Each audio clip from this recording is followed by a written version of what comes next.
All right. Thank you, Greg. So 30 to 40,000 years ago, when Homo sapiens displaced Neanderthal, and there's a lot of conversation as to why that happened. It could be that our DNA mixed, and in fact, my wife claims that to be the case, often with me. However, Neanderthals should have won. They were more adapted to their environment. They were bigger, brutish, more capable than Homo sapiens. And yet, as we all know, Homo sapiens became the dominant force and Neanderthals disappeared. And in his book, Yuval Harari gives a reason. And he investigates different clans and different encampments. And in Neanderthal encampments, there's no evidence ever of any trade. No exchange of value. And when they go at the same time to Homo sapien encampments, they find something very telling. They find flint, right? Flint in areas where it doesn't exist. So something happened. And that something is the greatest story ever told. The greatest story ever told is commerce, is money. Go into any civilization, any place in the world, they understand value for currency in some way. Everyone understands that, right? Can you imagine being that 10-year-old Homo sapien boy who returns to his clan and says, "Mom, Dad, over the mountain, you won't believe this, but there's another tribe that I traded our shells for this flint." And his parents would have to say, why would they ever trade? We got tons of shells. Why would they trade shells for this valuable flint that we can make spears and arrows out of, right? And not only did that tribe do the trade, but the next tribe did the trade, and the next tribe did the trade.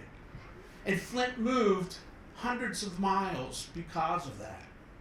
It's the greatest story ever told, and that's the power of storytelling. Harari says that's what separates us. Storytelling is the bento box of the mind. It allows us to capture content and fact in a way that makes it valuable. That's what we're doing here today. We're telling stories so that you can remember it. If you remember nothing about my speech, maybe you'll remember the story of that 10-year-old boy who went over the mountain and traded seashells for flint, right? That's the power. That's the way our brains work.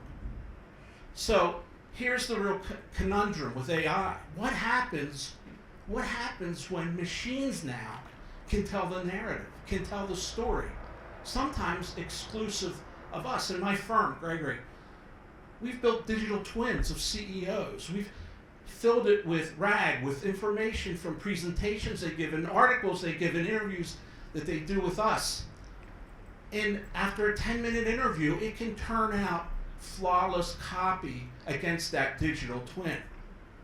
So what does that mean in the new world? And I am Greg Matusky. I'm passionate about storytelling. That's where I began. I once wrote for Inc. magazine, Success magazine. I gave that up because I hated the task of writing, but I loved the result of writing, and that's to touch you, and touch you, and touch you. And if anything about AI, right, that's important. Give up the tasks, focus on the results. I was an early convert to AI. My firm was voted last year by the largest PR association in the world. It's the most AI-enabled PR firm. We are the first PR firm to ever create a language model, large language model, before ChatGPT. It was a content model before ChatGPT was introduced in December of 2022. And it was flawed. I mean, the first time we wrote a press release, it claimed we had a mascot that was a green frog, which to this day, I don't know where in the training data it would have gotten that. But even then, we saw what good a newborn baby would be. And we jumped on it early, and we created all kinds of platforms. One is a crisis communications platform where you can enter any scenario you want. And based on hundreds of responses from companies over time, it'll shorten your response time from days to minutes, because we know today news travels in minutes around the world instead of hours. I am also the most targeted man in the world. That's because every study you'll ever see says that the profession at most risk is PR, communications, and media due to AI.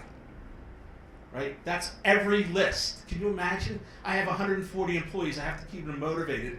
And every day they see rankings of their job being targeted by AI. And that's not exactly what my AI journey has shown me, I gotta tell you. Right? I started on this when my son, who's a coder and an engineer and an MBA out of Carnegie Mellon, came to me 5 years ago, and said, Dad, your firm is facing an existential threat and you don't even know it. And I said, what is that? And he said, machines will soon be able to think and to write. And of course, in my total arrogance, I said, what are you talking about? I'm an artist. I've been developing this for 30 years. Like, I know how to unfold a story. No machine, it might be able to check my grammar and my spelling, but no machine will ever replace me, Greg.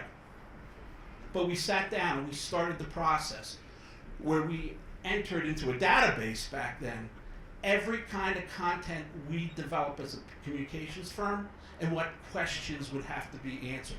And that's where we go to some of the issues this morning, that AI is only as good as the data you have, right? We had 30 years of crisis communications experience that we could feed into the machine as RAG so that it can come up with very consequential messaging. And I became totally immersed. I mean, 4 years ago, every Sunday I would sit in my backyard and I would just pound AI. How far could I take it? How could I break it? Could it really write as well as me? Right? Could it answer questions? Could it be creative? Could it find anomalies as well as patterns? Every day, for 2 hours a day, I committed to learning everything I can. Even driving over here, my colleague Eric, who's doing social for me today, will tell you I was listening to a podcast from Jensen, right, at NVIDIA. I just want to learn everything I can about this new tool. And we built that first platform. It was called GladWrite, after Malcolm Gladwell, perhaps the greatest nonfiction writer of my time, right, to help us be able to use this tool to do three things. Keep the humanity in the process, speed the work product, and increase the quality of the work product. And that's come to pass. My firm today, after 100 AI training sessions of the staff last year, has seen a 15% increase in productivity. Now, we're small compared to some of the people in this room. We did about $24 million in revenue last year. $24 million, 15% drop to the bottom line with no more labor. That's a nice car, right? And our client attrition has gone down 34%. And why? Because clients stay with you when you exceed their expectations. And you can surprise and delight them. You can create an entire communications program in a matter of hours after interviewing in-depth subject matter experts in a firm. And so I like to call this as we're at the Uber point in creativity and creators market, right? Before Uber, we thought the supply and demand curve for personal transportation was aligned. I remember standing at Penn Station in New York on a cold day like this, and there'd be a line around Madison Square Garden waiting for taxis, and we thought that was it. I mean, there's as many taxis as you need as people who want a personal ride, okay? But then Uber came along, and personal transportation went from something like 3 billion rides to 11 billion rides today. There was all this pent-up demand that we never saw. I believe we're at the exact same point in creativity and communications. And the demand is going to be on highly personalized communications. Things that we can't even imagine, right? Today, a company does a statement in one format, and then they put it into different channels. In the future, and right now, you'll do a statement specifically to every single audience. Meaning if it's crisis communications and the factory just burned down, You'll have one statement for people who live 3 miles away, who aren't in danger, another statement for people whose property back up to the factory, another statement for the media, another statement for the board of directors, another statement for regulators, another statement for early responders in the community. You know, studies show the creative economy today represents about 6% of the global GDP, and I think that's the uber point. I think it's going to explode in the next few years. Studies also show that 68% of us believe we have more creativity in us than we can ever really share or express. And we know this. How many people have told you, I've got a screenplay I want to write, I have a book I want to write. Okay, 68%. And we don't do it. People don't do it because of time constraints, because of lack of know-how. How would I write a movie script? I don't know. You know, Google movie script writing. Curiosity, and that's a big factor. The people in this room, and there's a risk, because all of you are creative people. So you think the rest of the world is, curious people. You think the rest of the world is curious. They're not. I've told hundreds of thousands of people about AI. They're too busy, they're too locked, they're too frightened, right? And the final thing is tools. They lack the tools to do it. So let me give you 4 versions of how this creativity cycle will play out. And the first is something we all know, right? We all know about content, and LLMs have the advance they've made in the last year in being able to write to specific audiences with tone, with authority is amazing. The first few things we wrote made no sense, but still had value. Right? Today, again, by creating a digital clone of your CEO or your subject matter experts, you can write near flawless copy with a 10-minute interview with that individual. Mind-boggling. I've spent my life learning how to write. I should be the most resistant human being on the face of the earth. I spent 30 years alone in my own mind thinking about how to write. How do you structure information so that it sticks to you? It sticks to Tommy, right? Now we can do it with machines. So I'll give you an example. 2 years ago, a friend of mine who was 62 at the time asked me about AI. He was an investor. He's a playwright. He's an author. He's a speaker. He's an adventurer. He did an 1,100-mile ride through the Middle East on camelback. Great story. Always wanted to write the book. Always said I have a book. It's a great book. It's going to be called A Line in the Sand. It's going to go back to the origins of how borders were drawn in the Middle East. I gave him a session one afternoon. Within 3 months, he had the book out, A Line in the Sand. Okay? And he didn't have it right for him. He had it researched, structured, give him different scenarios. You know, he'd go in and say, how do you create a drama out of these facts? And maybe 4 or 5 situations would come about. And this is the first. We all know about that. This is the next. I want to introduce you to somebody from my past. My father, right?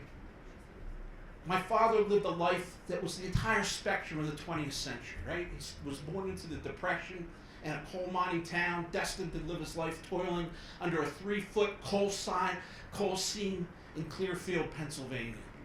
And then World War II came along, and he enlisted. On his first mission over Germany, he was shot down and captured by the Nazis. Every day I talk to my father. Let's hope this plays. I might have to go to my machine. Whoops.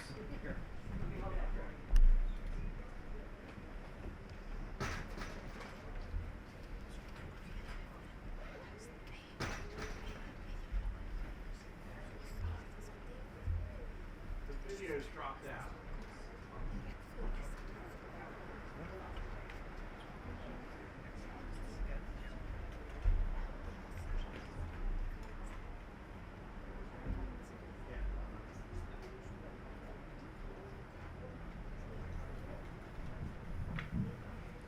Is it going to play? Yeah. I thought it was.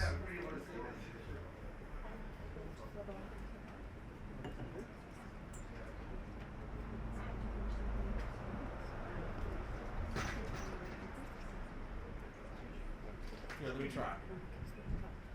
And it was all going so well. It's going great. It's going great. Just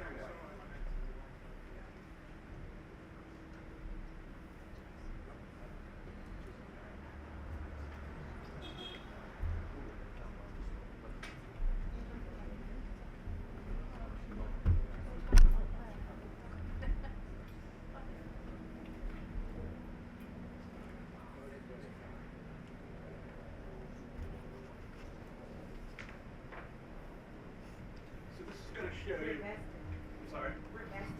I know, you're so sucked in, you gotta see it. But my father passed away in 2005. And a company called Reflecta, which allows you to capture I was stories. 18, a kid from Springville, Pennsylvania. It was a town of tar paper houses, little farms. It's and a generating whistle at night. School was my refuge. Video from the scripts that I have entered over time, I enlisted in 1940. so that I can preserve the story. But washed out, so I became an aerial gunner, a left waist gunner on a B-24. Our plane was. It's my father's voice. We were 10 men, young and close. England felt like another planet, with green fields and He had never cold been more than mornings. 50 miles away from On his home February when he was shot down at age 1945, we were sent to 18. Magdeburg to target rail yards and V-2s. That morning, the sky was packed with planes, so many that it felt solid. Flak found us on the run. We lost an engine and started dropping out of formation. The intercom was dead. We voted and decided to bail. I crossed the catwalk to the tail gunner and remember putting my hand on his shoulder. Then I watched parachutes open. 1, 2, 8. I knew they were alive. I hit the ground hard in a frozen field. It was that February cold that never leaves you. I tried to bury my chute, but then came civilians, and with them, soldiers. Frankfurt was worse than capture. I didn't have dog tags, and they thought I was something else. They threatened me, and I gave them name, rank, serial number, but nothing more.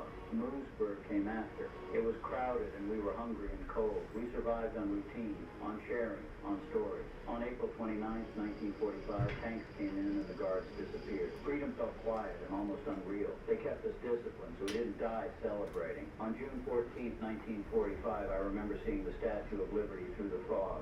I remember dates, but I remember moments more, and counting parachutes, a hand on a shoulder. That's what stayed. So that's the state of storytelling. That's been entered over time. I get an email every week that asks for another story, and that's just one segment of his life. I close this off just to tell the World War II story, right? So 68% of us think we have more creativity than we can actually share. Let me give you, before I conclude, where this is going. This is something called iConversations. It captures great stories from great minds and thinkers, from both pop culture and others. I'll share with you a quick, this is Richard Holbrooke. He was the ambassador to the UN and the foreign policy director for Clinton, right? His son has given us the rights to have an authorized version of Richard Holbrooke to talk about diplomacy. Is there any issue more important in the world today than diplomacy? Real quick, I'll just play this for you. What sort of guidance then would you give to someone looking to begin a career in diplomacy? That's his son. Good question, and a good moment to answer it, because the world always needs more people who know how to get things done, not just how to comment on things. First, the reality Preserving check: diplomacy is not glamorous 50 most years of of the time. It's long, diplomatic often work and tedious knowledge. work. It's dealing with bureaucracies, reading lots of memos, listening to people who disagree, and then patient. So I'll bring you back, right? Did we create storytelling, or did storytelling create us? I think it's such a part of our fundamental DNA that we will hold mastery and agency on it going forward, and use AI and agentic AI as a way to uncork unimaginable creativity in the next few years. Thank you.